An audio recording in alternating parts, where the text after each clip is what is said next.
Bonsoir à tous les amis, bonsoir à tous le chat, j'espère que vous allez bien, j'espère que tout le monde va bien. Aujourd'hui on se retrouve les amis pour le WoW Talk numéro 9, on est accompagné de Johan Lidon, alias le bûcheron, combattant professionnel, 20 fois champion du monde de boxe thaï, de kickboxing et de K1. Il est là pour répondre à nos questions, il est là pour répondre à vos questions. Installez-vous bien, car nous sommes directement partis pour le Talk numéro 9. C'est parti! Salut Yohan, ça va? Bien et toi? Ça va, merci d'être venu aujourd'hui, ça me fait très plaisir de te recevoir. Ben, y a pas de problème, avec grand plaisir, c'est partagé. Je te corrige juste sur le palmarès, c'est 23. Ah c'est 23? Ouais, mais j'ai... Sur ton site c'est marqué 20 fois aussi. C'est pas à jour. Ah c'est pas à jour. Pour ça je vous demandais tout à l'heure, y a pas un jeune là qui veut me donner un coup de main parce que je suis pas nul, je suis vraiment nul à chier dans tout ce qui est réseau, machin. Je vais te laisser te présenter, nous dire ce que tu fais, depuis combien de temps, ton palmarès et tout ce que tu as pu... Eh ben, comme tu l'as dit, Johan Lidon, alias le bûcheron, pensionnaire de la team Nacerca maintenant depuis plus de 20 ans. Ça fait 26 ans que je pratique. 197 combats professionnels. J'ai 153, 154 victoires, 23 titres mondiaux mélangés en K1, en Muay Thai et en kickboxing aussi, j'en ai un, dans les plus grosses organisations. Et j'ai eu la chance aussi d'être le deuxième français à boxer à la TV7. C'est dans les studios de la chaîne nationale thaïlandaise. Et pas d'étrangers ont été invités, enfin il y en avait un avant moi, c'était David Ergo, j'ai été le deuxième. Et j'ai fait 3 combats là-bas, donc... que t'as remporté? J'en ai gagné 1 et j'en ai perdu 2. D'accord. Mais ouais, très grosse expérience, c'est vraiment un sec fermé, c'est suivi, c'est en direct sur la chaîne nationale et c'est suivi par 13 millions de Thaïlandais, enfin on a dans toute l'Asie. Donc ouais, c'était vraiment, c'était kiffant. Et puis voilà, hein, voilà, c'est un énorme palmarès ouais, déjà. Ça va. Ça fait beaucoup. Maintenant, je me dis, avant, autant je voyais pas les années passées, mais autant maintenant, je me dis, ah ouais. Ça fait tant d'années. Quand tu te remémores tout ce que tu me dis là, ça te... J'en ai fait des guerres et tout. Donc, ah oui, bah oui. Donc voilà. Écoute, t'es né le 7 mars 1983 en France et c'est à partir de 15 ans que tu vas commencer à faire de la boxe thaï au Gym Boxing Saint-Fond avec ton coach Nasser Kassem qui t'entraîne, enfin qui est toujours entraîneur aujourd'hui. C'est ça. Ouais. Et ça, c'est quoi qui t'a fait vouloir commencer la boxe ou juste les sports de combat en général? Papa, famille non, à la déjà, télé, déjà on est de famille où on est 4 frères et sœurs. Ouais. Avec mon frère, on n'a pas trop d'écart, donc on se fritait souvent. Après, on était génération Club Dorothée, donc on regardait tout ce qui était Ken le Survivant, Dragon Ball Z, ouais, bien sûr. Chevalier du Zodiac, Nicky Larson, enfin tout ça. Et puis l'époque Jean-Claude Van Damme, Bruce Lee, donc on kiffait ça. Et puis un jour à Canal+, j'ai vu un combat de boxe thaï et j'ai dit ah ouais, mais moi c'est ça que je veux faire. Ah ouais? Alors que j'étais à fond dans le foot, mais j'ai dit non, c'est ça que je veux faire. Et puis comme mon père était pas trop porté sur le foot, il me dit ah, bosser à l'école, tout ça, pour réussir dans le foot. Et moi, c'est vrai que l'école et moi, ça faisait 2, je tenais pas en place. Je tenais pas en place sur une chaise et du coup quand j'ai découvert la boxe, mon père il voulait pas insister plus que ça dans le foot alors qu'il y avait des qualités quoi. T'étais bon au foot? Ouais, il y avait de l'envie quoi. Il y avait voilà quoi, il y avait la même énergie que j'avais dans la boxe, je l'avais dans le foot. Donc il y avait pas mal d'entraîneurs au foot qui disaient oh putain t'es fort et tout, enfin t'en veux, tu lâches rien et tout. Mais mon père il était pas du tout pour. Et après j'ai découvert la boxe, mon ami Francis Pad qui m'a emmené au Boxing Club Corba en 98 et là c'était le coup de foudre après qu'il vente, qu'il pleuve, qu'il neige, j'allais même en vélo comme c'était pas trop loin Saint-Priest-Corba. Ouais. Et j'ai fait 3-4 ans là-bas et j'ai décroché mon premier titre de champion de France à peine 1 an après être au club, puis j'ai enchaîné 5 titres de champion de France. 3 ans après je suis parti à la team Nacerca et puis après voilà quoi, j'ai enchaîné. Ouais. Donc l'école comme tu nous as dit pas très... Non, franchement, bien plutôt des turbulents quoi. Ouais, la boxe prenait le dessus des fois, tu séchais les cours pour aller t'entraîner. Pour aller à la pêche surtout, ouais. Mais pour aller m'entraîner, non, pas spécialement, parce que les entraînements c'était le soir, mais ouais, non, je sais pas, l'école, après maintenant j'ai du regret, hein, parce que quand... T'as passé tous les diplômes qu'il fallait? Non, j'ai arrêté en j'ai arrêté en 3e, j'ai même pas passé mon brevet des collèges, et par contre j'ai fait un CAP BEP Plombier.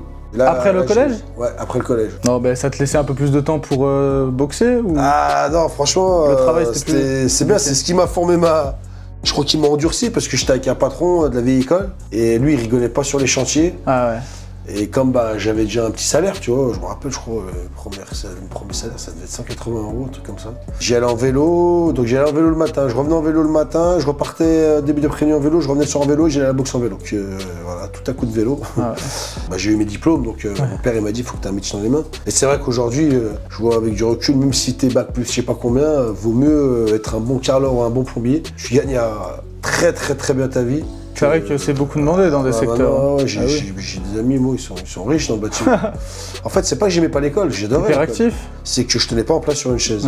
Ouais. J'arrivais pas à me concentrer 2 minutes, fallait que je fasse tomber mon crayon, fallait que je fasse rire la foule. Comment t'as vécu tes premiers du coup combats amateurs, niveau stress? En 2000. Tu t'en fichais? Ouais, bah franchement, le premier, pourtant j'avais la chance de m'entraîner déjà avec des boxeurs qui étaient semi-pro et pro, qui avaient déjà un excellent niveau. Quand c'est les premiers, t'es pas du tout comme à la salle. Hein, c'est stressant, c'est normal. Il y avait déjà des salles avec du public. Bah, quand j'avais fait mon premier combat, c'était premier titre finale championnat de France en moins de 74 kilos. Il y avait un monde, ça criait, t'as le casque et tout, ton coach, tu vois comme si tu vois un extraterrestre, tu fais wow, tu vois, c'est...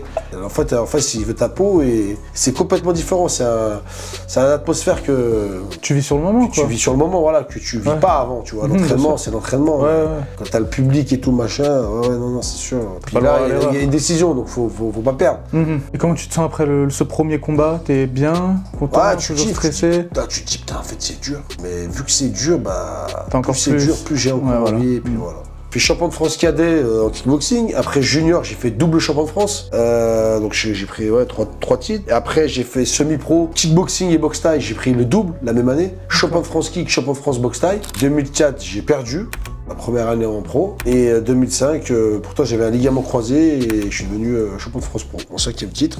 Et après, bah... Avec le ligament croisé. Ouais, j'ai boxé 1 an et demi sans ligament croisé. Ah ouais. Enfin, est-ce qu'il y a un moment, il y a un déclic, tu te dis, bon, je veux faire pro, je veux faire ce métier toute ma vie, je veux gagner ma vie avec la boxe, ou ça vient petit à petit? Non, d'entrée de jeu, D'entrée de jeu, j'ai dit, moi, j'ai vu les combattants à la télé, j'ai dit, moi, je veux passer à la télé. Ah, tu voulais directement faire ça, c'était ton objectif. Et tu touches déjà un peu de sous après ces petits championnats de France, enfin ces grands championnats de France? Non, les championnats de France, tu gagnes rien. Ça, c'est rien, c'est juste... À l'époque, c'est limite toi, tu payais pour combattre. T'étais en... Ouais, parce qu'aujourd'hui, ça a bien changé. C'était un dallo des combats. C'était... Si on te disait forfait, tu pleurais. Ah ouais, c'est... Non, non, après, bah, dès que tu commences à combattre un petit peu à l'étranger, à l'époque, c'était en semi-pro, classe B, ouais, tu touches des petites primes, des pacotis, 150, 100 balles, 200 balles. Et après, en pro, bah... Là, après, ça commence à monter, 400, 500. Donc c'est des primes, on va dire un peu. Voilà, c'est des primes. Ouais. Et puis après, bah, tout dépend ton niveau. Puis après, tu montes. Puis l'adversaire que tu as en face. Et puis après, ça monte. 500, 1000, 5, 2000, 3000. Puis après... Et t'enchaînes beaucoup faut enchaîner beaucoup de combats du coup pour pouvoir en vivre finalement. Bah, alors toucher des grosses primes. En fait, faut pas penser faut pas dire ouais, je vais vivre de la boxe. C'est tu montes, tout seul et tu vas faut avoir un travail à côté. Tu peux être boxeur à haut niveau, tu t'entraînes tous les soirs. Ouais. Généralement, les clubs, c'est ouvert le soir, 19h. Ouais, c'est ça, ouais. Donc tu peux aller travailler la journée et le soir t'entraîner. Ouais, c'est ça. Faut pas dire ouais, je reste chez moi, je me repose. Non, après aujourd'hui, généralement, ceux qui font du MMA, ils font plusieurs entraînements par jour. Ouais, mais même tes combattants de MMA, après, bien évidemment, quand tu touches des millions et tout, bah oui. Et même si tu touches 100 000 € sur un combat, si t'en fais qu'un. Ouais, c'est ça, faut bien répartir les sous entre tous les combats. Tu divises sur 12 mois. Ouais, c'est ça. Donc, même tu fais 2 combats, 100 000, le mec, il va moins gagner que le premier du coin. D'accord. C'est sûr. Et du coup, t'as toujours travaillé, toi? Toujours. Et du coup, là, tu travailles encore aujourd'hui? Ah, je travaille. C'est du bonus pour moi la boxe. Demain, j'ai pu faire des beaux tournois avec des belles primes. Même tu gagnes, même si demain je fais un tournoi, je gagne 500 000 €, 1 million. Et je vais continuer le boulot. Je suis bien moi, mon boulot tranquille. Je mettrais. La plupart, tu sais, arrêterais. Je mettrais des sous pour mes parents. Je leur achèterais une maison. Tu vois, bon, j'ai acheté une voiture à mon père, une voiture à ma mère. J'investirais, mais pour requinquer, j'arrêterais mon métier. Pourquoi faire je fais quoi après la boxe? Tu vois, il y a plein de j'ai même des potes footballeurs professionnels. Même s'ils n'ont pas spécialement bien préparé et tout, bah, dès que ça s'arrête, le rythme de vie qu'ils avaient en tant que footballeur et l'après, c'est pas la même. Quand t'es avec une femme, des enfants et que tu claques 50 000 par mois. Et qu'ils y sont plus. Ouais, bah oui. Ça change le rythme de vie, quoi. Ah ouais, donc voilà, le sport, faut y prendre comme du bonus. Écoute, j'ai un premier mini-jeu pour toi. Ouais. J'ai un petit tableau qui va de 1 à 10. Ouais. Je vais te sortir au hasard, j'ai 10 choses, et en gros, c'est un peu l'échelle de la peur. Ok. Tu dois classer, parce que ça peut être des combattants comme de n'importe quoi, tu vois, il peut y avoir de tout. Ok. C'est bon? Ça, c'est le niveau de la peur. 10, voilà, t'as hyper peur. Non, 1, t'as hyper peur, on va dire ça. J'ai inversé. 1, t'as hyper peur, 10, t'as le moins peur. Tijani Bestati, où est-ce que tu le mets sur l'échelle de la peur? C'est quoi, si je dois l'affronter? Ouais, par exemple. Si moi, je dois l'affronter? Ouais. 10. 10? Ouais. Ok. Un ours. Ah là, c'est chaud, là. Ah ouais, c'est chaud? Ah bah là... Un 1v1 ours, c'est plus compliqué déjà que Bestati? J'ai à courir vite, hein. Après, j'aurais pas peur, j'adore les animaux. Ouais. Mais c'est sûr que là, je fais pas le poids, là. Tu peux le mettre en 1. En 1? Ah là, ouais, un ours. Ok, en 1. C'est pas le poids, là. Ton coach, Nasser. Ah, mon coach, il est dangereux. Il est dangereux? Je l'aurais mis numéro 1. Ah, mais c'est bon, on va dire que tu peux. Numéro 2? Ouais, numéro 2. Youssef Bouganem. Ah, Youssef, c'est mon frérot. Ah, c'est mon frérot, je l'aime, mais j'ai pas peur. J'ai pas peur. Je dis 10 aussi. 10 aussi? Ah, eh ben. Moi, j'aurais peur de mon frérot. Une araignée. Venimeuse? Ouais. Ah, le truc, c'est que tu peux l'écraser, tu vois. Ouais. 7. 7. Le père Fouras. De Fort Boyard. 11. 11. T'as fait Fort Boyard? Non, je devais le faire. Ah ouais? Ouais, je devais le faire et bon, c'est pas fait. Ah, c'est dommage.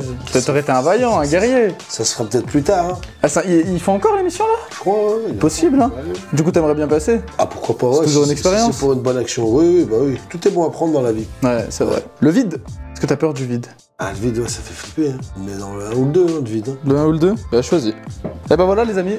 L'échelle de la peur de Johan avec le père Fouras en 11. Ouais, j'en avais 10. Et du coup, des fois, tu cibles des entraînements pour que la taille, que le K1. Sur le soir, oui, mais le matin, c'est beaucoup de prépa physique. Ouais, physique. Beaucoup de prépa physique, muscu, cardio. Et je travaille le sol parce que maintenant, t'as des salles où tu peux travailler. C'est ouvert pour les pros le matin. Ouais. À Climax, à Gerland. Les techniques pures pour le MMA. D'accord. Est-ce que ça t'arrive des fois, enfin avant du coup, ou même encore maintenant, d'aller t'entraîner dans un autre pays avant un combat? T'es déjà allé en Thaïlande, typiquement, t'entraîner? Et le niveau, il est plus élevé là-bas quand même? Ouais, bah c'est pas qu'il est plus élevé qu'ici. Franchement, on a un pays où il y a un gros vivier de combattants. C'est juste que là-bas, t'es vraiment au pays... c'est le sport national, pays de la boxe. Ouais. Donc en fait, c'est leur métier. Là-bas, le matin, tu te lèves, t'as des camps, comme à l'armée. Tu te lèves, tu vas courir, tu reviens au camp, tu t'entraînes, ensuite tu manges, tu fais une sieste, tu comme un emploi du temps à l'école, tous les jours. Voilà, c'est exactement. Voilà. D'accord. Oui, souvent en Thaïlande. Là, mon combat que j'ai préparé, où j'ai fait l'unification des titres mondiaux, je suis parti 2 semaines en Thaïlande. Je me suis enfermé dans un camp. Et là-bas, tu vas à un camp spécifique que t'aimes bien ou ouais, je toujours même aussi de son Pinon qui sont gentils, famille. C'est loin de la ville, il y a un peu de campagne, mais t'es près de la ville quand même. Et t'es pas près de toutes les tentations, y a rien quoi. C'est une petite piscine municipale, t'as un grand parc pour courir, après faut prendre les taxis, machin. C'est un beau pays, t'aimes bien? Ouais, moi je kiffe la Thaïlande. C'est bien? Ouais, c'est le pays du sourire.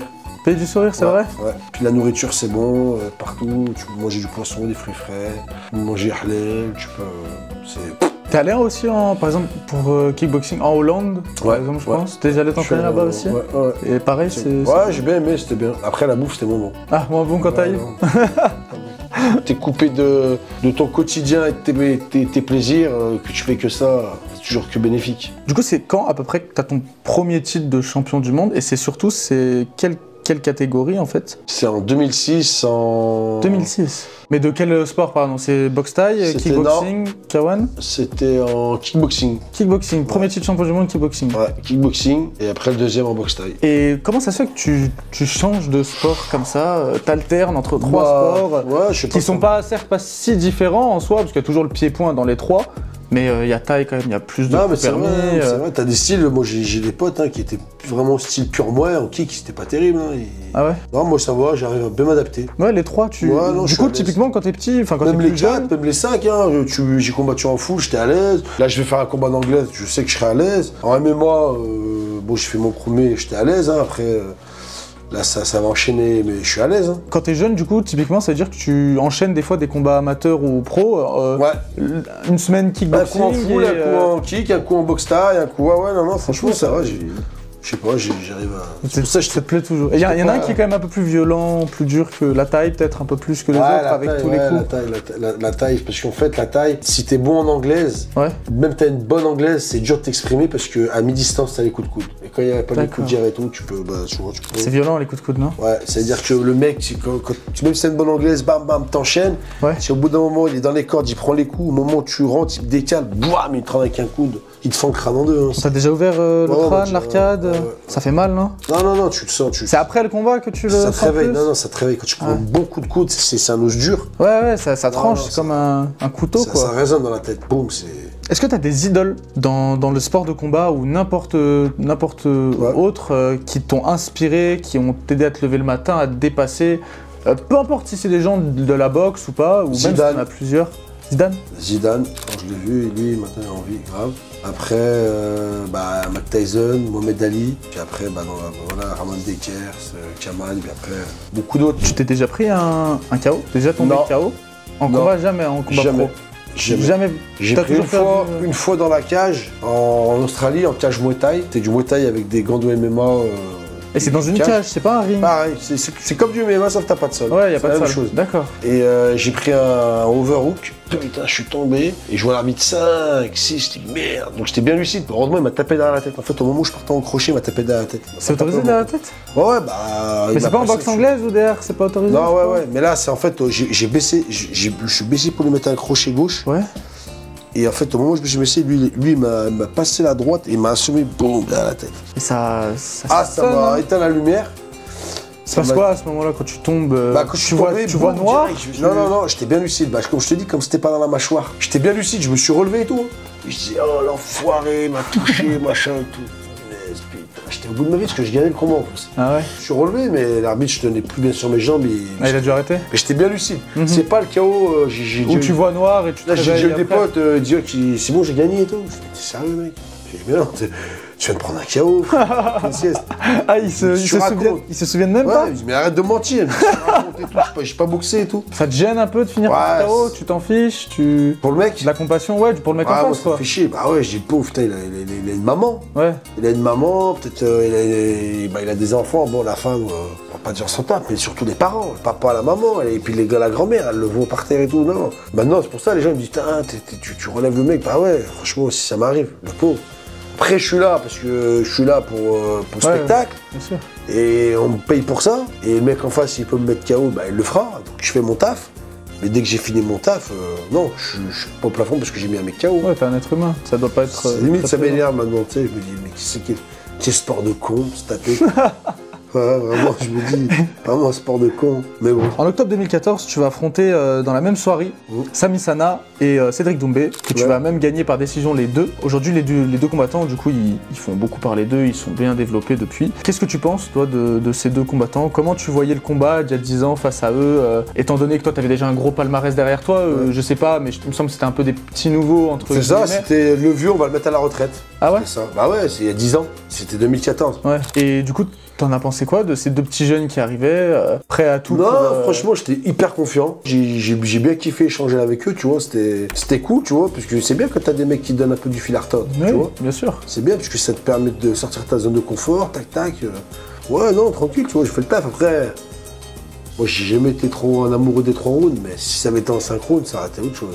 Du coup, maintenant, au contraire, qu'est-ce que tu ressens quand t'as gagné un combat? La victoire, tu t'en fiches? Après le combat, tu sors, tu fais la fête, tu rentres chez toi, tu dors direct? Non, je rentre tranquille, je suis avec mes amis, ils sont contents, t'as amusé? Ouais. Manger un bout, c'est bien, si t'as kiffé. Allez hop, puis demain, je vais à la pêche. Chez moi, voilà. La pêche, une grande histoire. Je vais m'amuser avec mes filles, machin, mais alors, franchement, je suis plus au plafond. Je gagne, voilà, j'ai fait le taf, c'est bien, mais je m'en tape. T'es papa? Ouais. De combien? 2 petites filles. 2 petites filles? Ouais. Qui ont? 3 et 2 ans. Ah, elles sont jeunes encore. Ouais. T'es content? Ouais, c'est la plus belle chose. Plus belle victoire de ma vie. Ah ouais? plus belles victoires. Ça change pas la vie, comme dirait mon ami Fabrice. Ah ouais, les gosses, attention.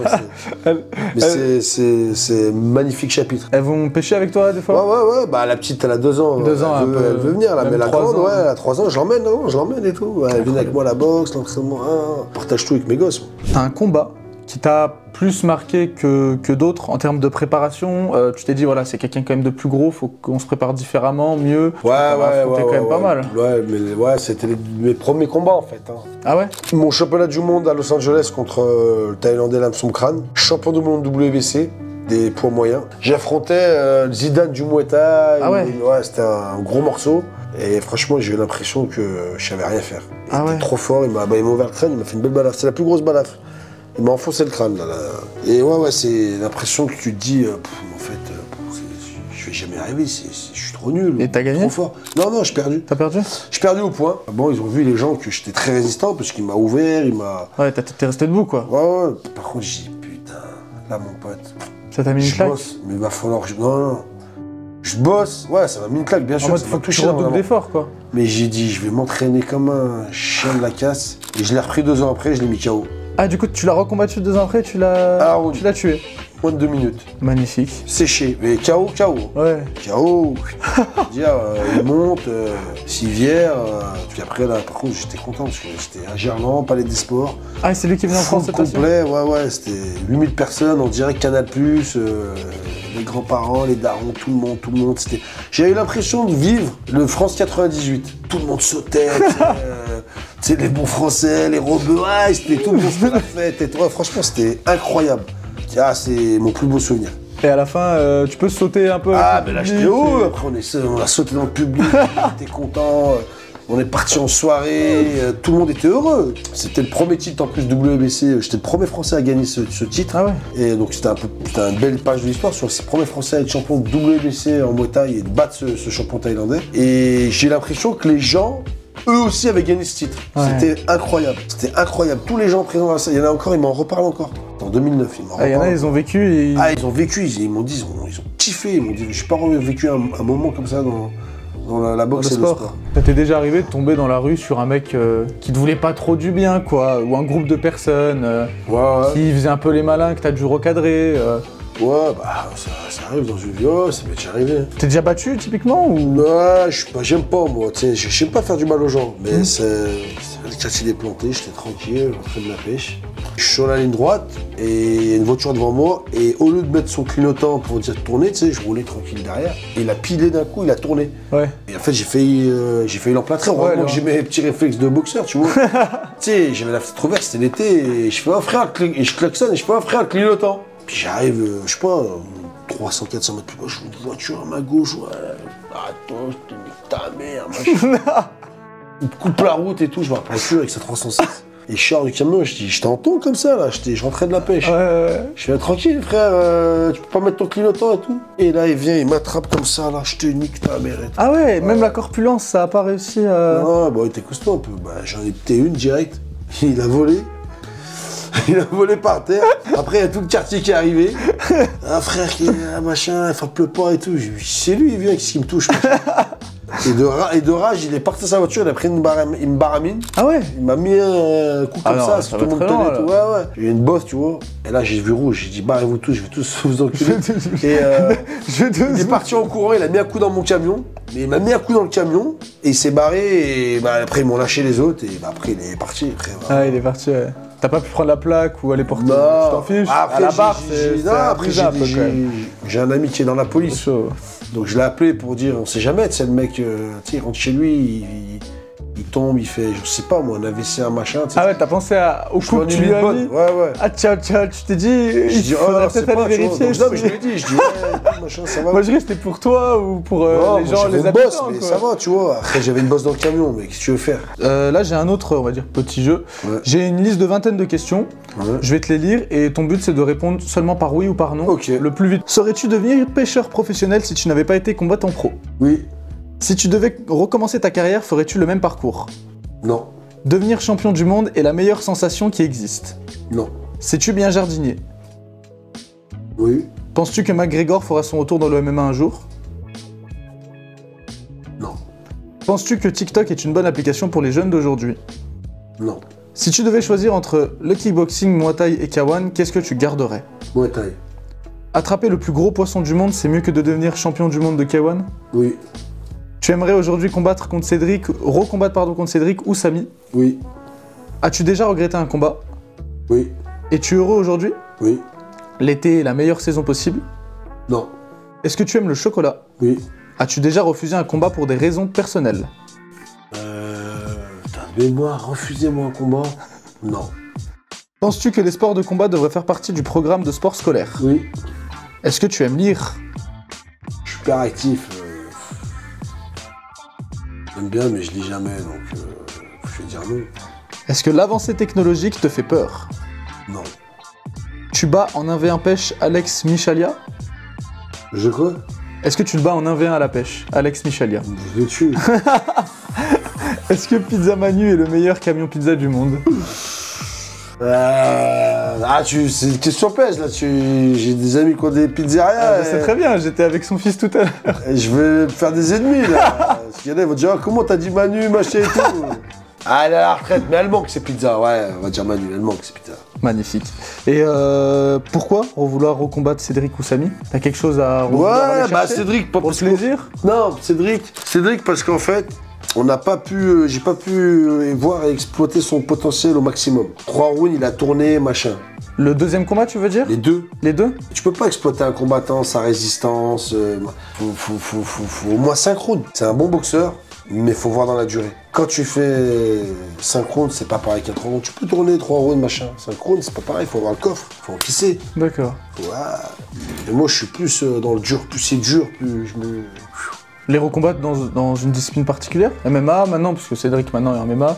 Ou Ouais. revenir en kickboxing? Oui, MMA, dans n'importe quoi, mais comme on va pas se mentir. Vous n'êtes pas du tout dans les mêmes organisations? Non, c'est pas ça, c'est que on excelle tous les deux dans notre spécialité, dans le kickboxing. Donc pour le public, autant leur montrer notre potentiel maximum là-dedans, tu vois ce que je veux dire. Après, moi je donne n'importe quoi, MMA, comme ça. Si en MMA c'est déjà 5 minutes, ça me laisse le temps, mais 3 fois 5 minutes c'est déjà bien, si c'est 5 ce sera encore mieux. Mais oui, MMA pourquoi pas, après si c'est en anglais c'est 10 rounds, si c'est en kick 5 rounds. Tu pratiques régulièrement la pêche, tu vas jusqu'à même en faire des compétitions. Ouais. Qu'est-ce qui t'a fait aimer la pêche et est-ce que ça t'aide par exemple à te détendre avant un combat ou ce genre de choses? Parce qu'il y a beaucoup d'attentes dans la pêche, donc le temps de réfléchir. Bah justement, c'est bon pour le combattant. Et la pêche, depuis que je suis dans le ventre de ma mère, parce que mon père était pêcheur. Ah ouais? Donc je kiffe ça depuis tout petit. Et j'ai besoin de ce contact déjà avec le bon Dieu, tu vois, parce que pour moi, quand t'es dans la nature, tu prends un poisson, c'est quelque chose qu'il a créé. Donc quand tu combats un poisson, tu sais pas comment il va penser, comment il va marcher. C'est un combat contre un poisson. Ouais. Ah, c'est un combat, hein. Pour l'attraper, c'est pas tu jettes et il vient et tu moulis là. Et tu vas régulièrement? Dès que je peux, j'y vais. D'ailleurs là, je suis venu pour ton interview, mais j'aurais dû me barrer là. Il y a des endroits là où tu vas? Ah oui, partout. Enfin, mais vers où? Les Ribelchonnage, le Rhône, la Saône, là, pas loin, les quêtes, partout. Je prends mon camion, je finis mon entraînement, je prends mes chiens, des fois il y en a, ils courent, ils disent, putain, mais c'est pas un nidon ça. Faire une photo, bien sûr, si tu veux, mon pote. Et t'es là avec ta canne. Ouais. Incroyable. Enfin, est-ce que tu peux nous expliquer un peu le game de la pêche? Parce que beaucoup de gens se disent faut jeter la ligne, tu poses, t'attends, mais je pense que c'est pas ça, non? Faut déjà y aller au bon moment. Ah ouais? Faut que la météo soit bonne. C'est quoi une météo bonne pour une pêche? Grand soleil, non? Non, pas spécialement. Ah ouais? Ça peut être un peu de vent avant du sud, grosse pluie. Ah ouais, grosse pluie? Ouais, ça peut être après gros temps de merde, gros coup de froid, bim, grand coup de soleil, pas un brin de vent et tout. Toutes ces choses, c'est tout relié avec la nature. Et c'est y aller au bon moment, après y aller repérer où le poisson il peut être, dans quelle zone il peut être, appâter, voir s'il mange, s'il se nourrit dans cette zone-là, dans quelle profondeur. C'est de la traque, tu vois, c'est comme à l'époque, tu vois, quand ils devaient manger, ils allaient pêcher, chasser, bah c'est pareil. T'as dit que en cours t'étais plutôt, enfin t'as du mal à rester assis. Ouais. Et justement la pêche, c'est vrai que c'est quelque chose où on reste assis. Bah, je sais pas. Et du coup, là, tu sautes pas de ta chaise avec ta canne. Non, après je bouge quand même parce qu'en fait, faut trouver le. Alors quand ça mord, j'ai de l'action. Ouais. Mais quand ça mord pas, que j'ai confiance en ma stratégie, mes apports, je vais être patient parce que je sais que ça va se déclencher. Et quand je vois que ça arrive pas, là je vais bouger pour changer de quoi ou Mais le cours, t'es obligé d'écouter la personne qui te dit des trucs et voilà quoi. C'est quoi le plus gros poisson que t'as pêché? Il y en a un, genre. Le plus gros que j'ai pêché, c'est un arapaima. C'est en Thaïlande. Il faisait même en Thaïlande, 130 kilos pour 2,30 m.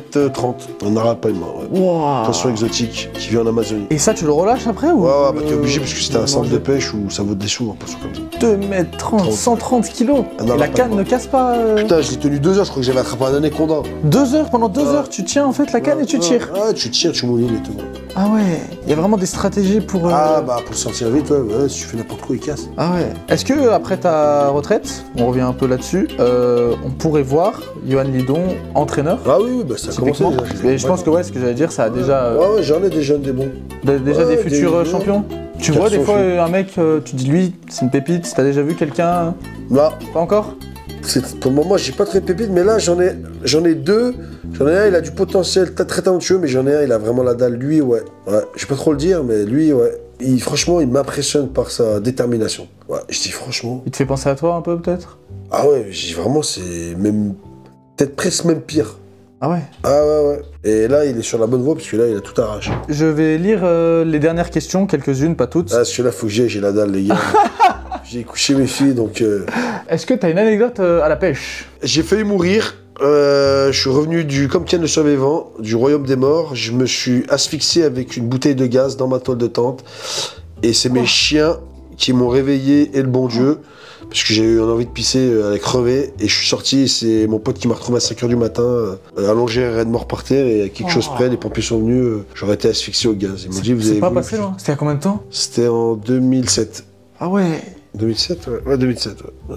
Ah ouais, parce que j'essaie de me relever et boum, il y a un trou noir. Est-ce que les JO, c'est un objectif pour toi? Non.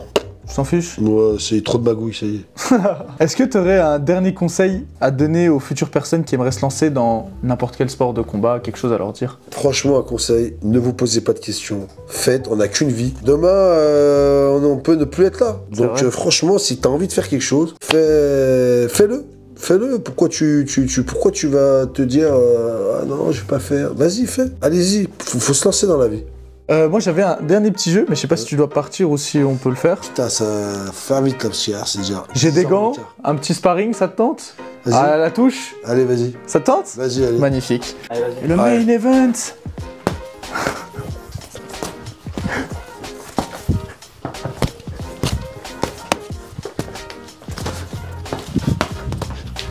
Tu vois celle-là, là? Elle aurait été vraiment violente. Là, tu veux.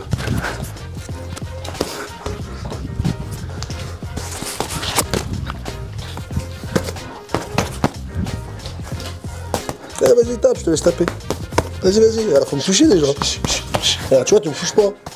Boum. Oh, la vivacité. Magnifique. Merci Yann, merci à toi. Ça m'a fait plaisir de te recevoir. Moi aussi. Merci à vous d'avoir été sur le stream les amis, merci à tous. Désolé, j'ai pas pu répondre à toutes les questions malheureusement. Moi je vous dis à la prochaine pour de nouvelles aventures les frères. Grave. Salut tout le monde. Ciao. Salut.